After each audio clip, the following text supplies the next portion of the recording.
Hello friends, welcome to இது உங்கள் சமையல். இன்றைக்கி சூப்பரான ஒரு டிஃபன் ரெசிபிங்க. இட்லி தோசை மாவு இல்லைன்னா இன்ஸ்டண்ட்டாக வீட்டில் இருக்கிற பொருட்களை வச்சே ரொம்ப ஈஸியாக தோசை மாவு இந்த மாதிரி ரெடி பண்ணிடலாம். அது கூடவே இன்ஸ்டன்ட் சட்னி ரெசிபியும் இது பின்னாடியே வருது. ஸோ மிஸ் பண்ணாமல் வீடியோவை லாஸ்ட் வரைக்கும் பாருங்கள். சரி வாங்க, டைம் வேஸ்ட் பண்ணாமல் வீடியோக்குள்ளே போயிட்டு இந்த தோசை எப்படி செய்யலாம்னா சட்டுன்னு பார்த்துடலாம். இந்த தோசை செய்கிறதுக்கு ஒரு மிக்சிங் பவுல் எடுத்துக்கோங்க. எடுத்துகிட்டு அதில் ஒரு கப் அளவு அரிசி மாவு சேர்த்துக்கோங்க. உங்களுக்கு எந்த அளவு தேவையோ அதில் சேர்த்துக்கோங்க. அதே கப்பில் தான் நம்ம எல்லாத்தையுமே மெஷர் பண்ண போகிறோம். ஒரு கப் மாவுக்கு 1/4 கப் அளவு ரவை சேர்த்துக்கலாம். ரவை நல்ல முறுமுறுப்பு தன்மை கொடுக்கும். இதை வறுக்கணும் அப்படின்ட்டுலாம் அவசியம் இல்லை. நம்ம ஊற வைக்க தான் போகிறோம். அதனால் நீங்கள் இந்த மாதிரி சேர்த்துக்கோங்க. இதுக்கு தேவையான அளவு உப்பு சேர்த்துக்கோங்க. உங்கள் காரத்துக்கு தகுந்தாப்பில் மிளகாய்த்தூள் சேர்த்துக்கலாம். இது கொஞ்சம் டிஃப்ரெண்ட்டாக சூப்பராக இருக்கும். உங்களுக்கு பச்சை மிளகாயோட ஃப்ளேவர் பிடிக்கும்னா அதை குட்டி குட்டியாக கட் பண்ணி கூட நீங்கள் சேர்த்துக்கலாம். பெருங்காயத்தூள் கொஞ்சமாக சேர்த்துக்கோங்க. இப்போது எல்லாத்தையுமே நல்லா அதை மிக்ஸ் பண்ணி விட்டுக்கோங்க. எல்லா சைடுமே உப்பு காரம் போகிற மாதிரி மிக்ஸ் பண்ணதுக்கப்புறமேட்டி நம்ம தண்ணியெல்லாம் சேர்த்துக்கலாம்.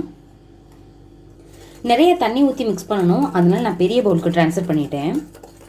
இப்போ இதில் வெங்காயம், ஒரு பெரிய வெங்காயத்தை இந்த மாதிரி கட் பண்ணி சேர்த்துக்கோங்க. உங்களுக்கு காய்கறிகள் பிடிக்கும்னா கூட அதை துருவிட்டு கூட சேர்த்துக்கலாம், நல்லாயிருக்கும். இன்றைக்கி நான் வெங்காயம் மட்டும் தான் சேர்த்துருக்குறேன்.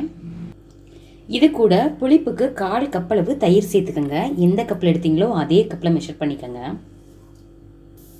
இதிலையே நம்ம தண்ணி சேர்த்துக்கலாம். 2 கப்பு கிட்ட நீங்கள் சேர்த்துக்கோங்க. ஃபஸ்ட்டு 1 கப் சேர்த்துட்டேன். இன்னொரு கப்பும் சேர்த்துக்கலாம். நம்ம ரவை சேர்த்துருக்கிறதுனால அது இன்னும் இறுகிட்டே போகும்.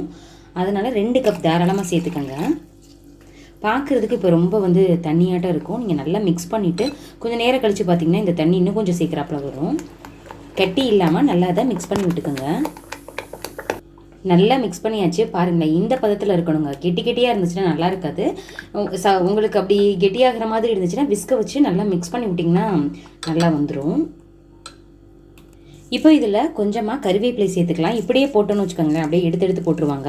அதனால் நீங்கள் என்ன பண்ணிக்கோங்க, இந்த மாதிரி கட் பண்ணிவிட்டு இப்படி சேர்த்துக்கோங்க. இதில் கொஞ்சமாக முருங்கைக்கீரை இருந்தது, அதை நம்ம கழுவிட்டு இதில் சேர்த்துக்கலாம். காய்கறிகள் என்ன காய்கறிகள் சேர்க்கணுமோ அந்த இதை சேர்த்துக்கலாம். பாருங்களேன், சூப்பராக மிக்ஸ் பண்ணியாச்சு. 10 நிமிஷத்துக்கு இதை மூடி போட்டு அப்படியே மூடி வச்சிடலாம். 10 நிமிஷம் ஆயிடுச்சு. பாருங்களேன், கொஞ்சம் கெட்டி ஆயிடுச்சு பாருங்கள். இன்னும் கொஞ்சமே தண்ணி சேர்த்துக்கலாம். இந்த மாதிரி இருக்கணும்.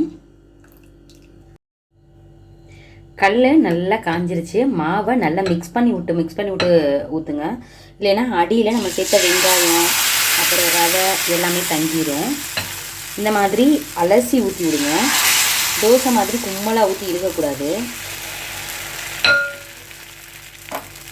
இப்போது சுற்றி எண்ணெய் சேர்த்துக்கலாம். உங்களுக்கு சீரகத்தோட ஃப்ளேவர் பிடிக்கும்னா சீரகமும் மிளகையும் இடித்து நம்ம மாவில் கலந்து சாப்பிடலாம். அதுவுமே ரொம்ப நல்லாயிருக்கும்.